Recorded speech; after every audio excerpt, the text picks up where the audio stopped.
প্ৰথমে মই সংগীতাই আপোনালোক সকলোকে এটা নতুন ভিডিঅ'লৈ স্বাগতম জনালোঁ। আজি আপোনালোকৰ কাৰণে মটৰ পোলাও ৰেচিপি এটা লৈ আহিছোঁ। এই ৰেচিপিটো বনাবলৈ একেবাৰে সহজ, একেবাৰে কম সময়তে কম সামগ্ৰীৰে বনাব পৰা যায়। আশা কৰিছোঁ আপোনালোকে ৰেচিপিটো চাই ভাল পাব। তেনেহ'লে বেছি দেৰি নকৰি আহকচোন আজিৰ ভিডিঅ'টোৰ মাজলৈ আমি আগবাঢ়োঁ। পোলাও বনাবৰ কাৰণে ইয়াত মই এই গিলাচটোৰে 1.5 গিলাচ বাসমতি চাউল লৈছোঁ।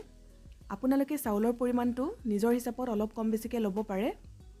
এতিয়া চাউলখিনি এনেদৰে মোহাৰি ভালকৈ 3-4 বাৰ মানৰ কাৰণে ধুই আনিম। এয়া মই চাউলখিনি ভালদৰে ধুই আনিলোঁ। মন কৰিছে চাউলখিনি মই তিয়াই ৰখা নাই, মাত্ৰ ভালদৰে ধুই ইয়াৰ পানীখিনি নিগৰাই এনেদৰে বাতিটোতে থৈ দিছোঁ।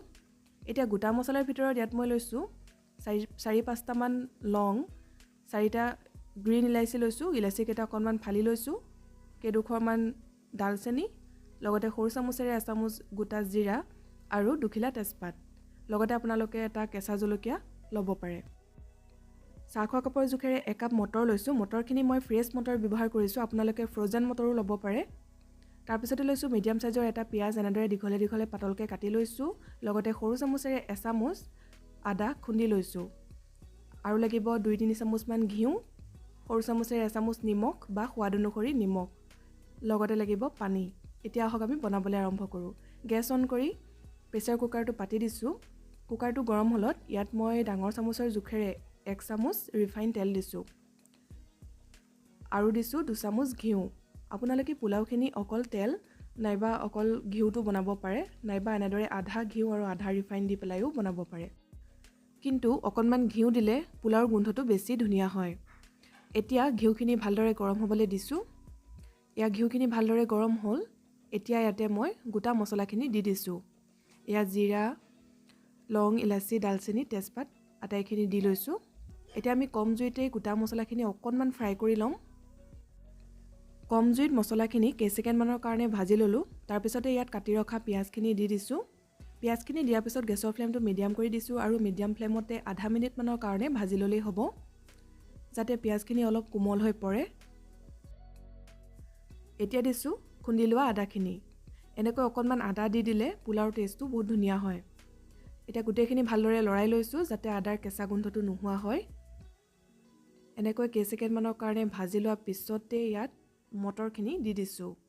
মটৰখিনি দিয়াৰ পিছতো 1-2 মিনিটমানৰ কাৰণে ভাজি ল'ম। এয়া মটৰখিনি ভাজি লোৱা হৈ গ'ল। এতিয়া ইয়াতে মই চাউলখিনি যোগ কৰি দিছোঁ। চাউলখিনি দিয়াৰ পিছত গেছৰ ফ্লেমটো কমাই দিব আৰু কম জুইতে 2-3 মিনিটমানৰ কাৰণে ভাজি ল'ব। খুব লাহে এনেকৈ লৰাই থাকিব, চাব যাতে চাউলখিনি ভাগি নাযায়। চাউলখিনি দিয়াৰ পিছত কম জুইত 2 মিনিটমানৰ কাৰণে ভাজি ল'লোঁ। এতিয়া ইয়াতে মই পানী যোগ কৰিছোঁ। মই যিহেতু 1.5 গিলাচ চাউল ব্যৱহাৰ কৰিছিলোঁ আৰু 1.5 গিলাচ চাউলৰ কাৰণে 2.5 গিলাচ পানী দিছোঁ।